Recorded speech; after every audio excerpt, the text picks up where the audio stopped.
James and the Van. It was a frosty morning on the island of Sodor, and James was bringing a goods train from the Little Western. He was cold and tired, and wouldn't stop complaining. "Why couldn't Duck or Oliver do this?" he moaned.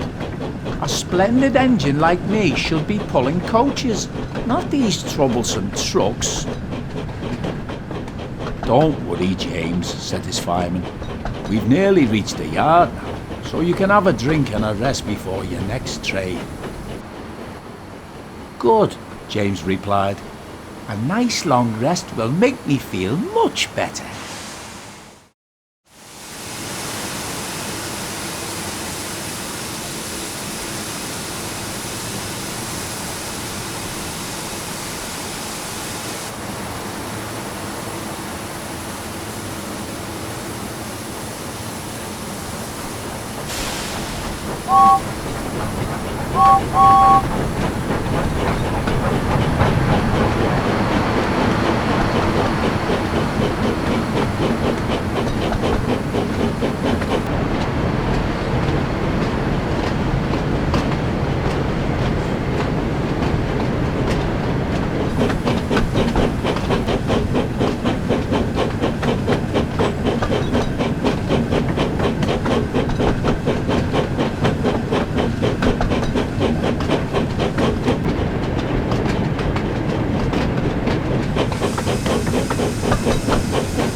Soon they arrived back at the yard. James was still feeling rather upset, and as he stood in the yard, the icy wind swirled around his smokebox. "Bother this cold weather," he shivered. "Right," said his fireman. "I'll jump down and uncouple the trucks. Then we can go and fetch the coaches." He walked over to the coupling and tried to uncouple it, but try as he might, it would not budge. "What's going on back there?" asked James. "I'm going to be late for my passengers." "There seems to be a problem with the coupling," said his fireman at last. "It looks like we're going to have to take the van with us." "What?" exclaimed James. "Pull my train and this horrible van too? No, I won't. What would the other engines think if they found out?" "Great," grumbled the van. "Now I'm stuck behind you for the rest of the day." "Now come on," soothed his fireman. "We must remember the passengers. We can't leave them standing out in the cold." "Fine," groaned James. "The sooner we take these passengers, the sooner I can get to the works and get my coupling fixed."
James arrived at the platform, still cold and upset.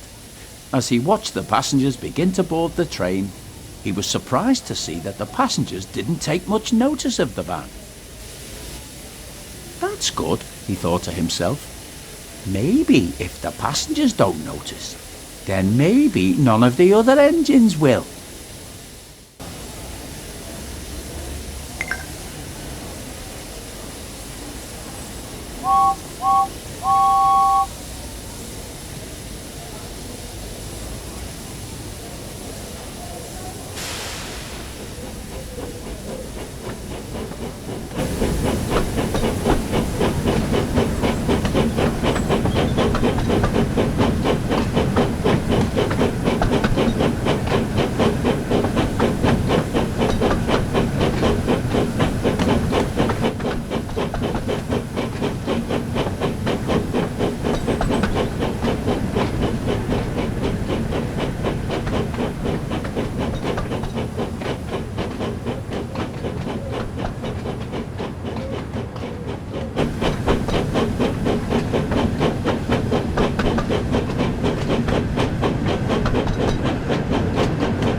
As James arrived at the station, he suddenly heard a familiar whistle.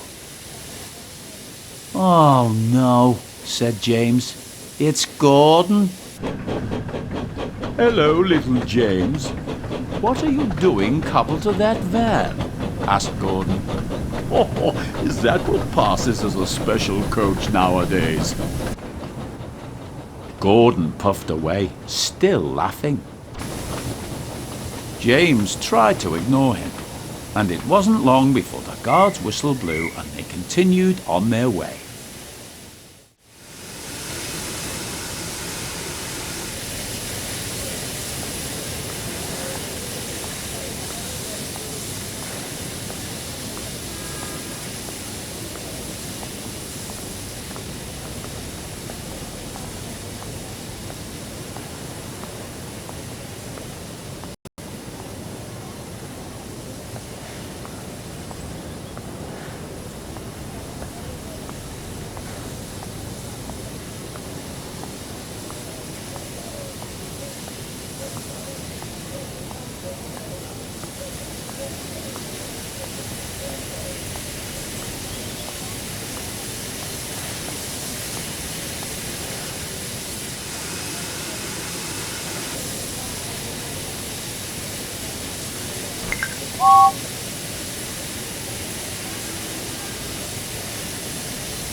James soon arrived at Wellsworth Station. As the passengers began to board, he suddenly noticed the station master talking to someone with a large wooden box. "I'm sorry, but you can't bring this on the train," said the station master. "There isn't enough space." You'll need to wait for the mail train later tonight." "But I'm performing in an important concert," explained the passenger, "and I must get myself and my piano there on time." James listened carefully, and suddenly an idea came to him. "Excuse me," he called, "but you could try putting your piano into my van. I'm sure it would fit, and it would mean you could get to your concert on time." The passenger was delighted. "That's a wonderful idea, James," said the passenger. "What a clever engine you are." James felt rather pleased with himself.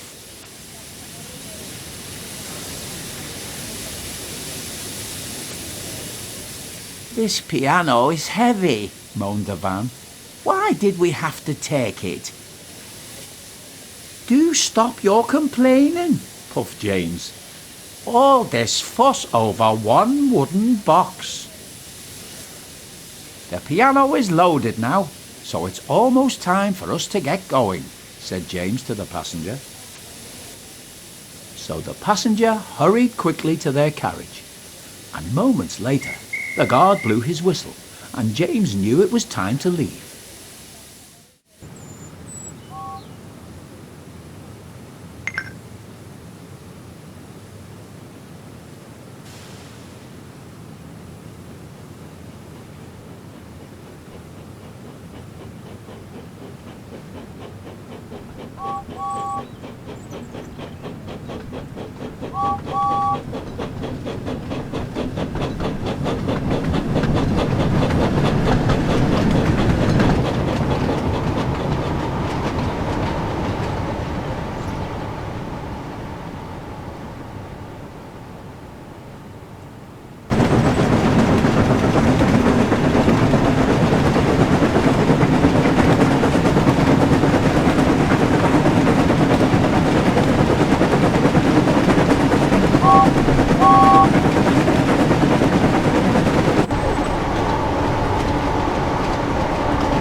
At the next station, Sir Topham Hatt was waiting for James to arrive. He was surprised to see a goods van in front of his coaches. He was just about to ask him about it when the owner of the piano came over to see him. "This clever engine and his crew came to my rescue," he explained. "They helped me to transport my piano in time for my band's concert tonight. And James offered to help. You must be very proud of him." "Indeed I am," smiled Sir Topham Hatt. "James, your quick thinking has helped a passenger in need, and you've once again proven yourself to be a really useful engine." "Thank you, sir," puffed James proudly. "Hey, what about me?" cried the van. "I had to carry the piano." Sir Topham Hatt turned his attention to the van. "I hear you helped one of my passengers today," he said. "So I must thank you as well. You are a very useful van indeed, and you've even given me an idea. Perhaps we should consider adding vans to all our passenger trains in future." "I think that's a good idea, sir," said James. "Getting stuck to a goods van wasn't such a bad thing after all." The van was pleased, but a little embarrassed. He wasn't used to getting praise like this, and was looking forward to his next passenger train.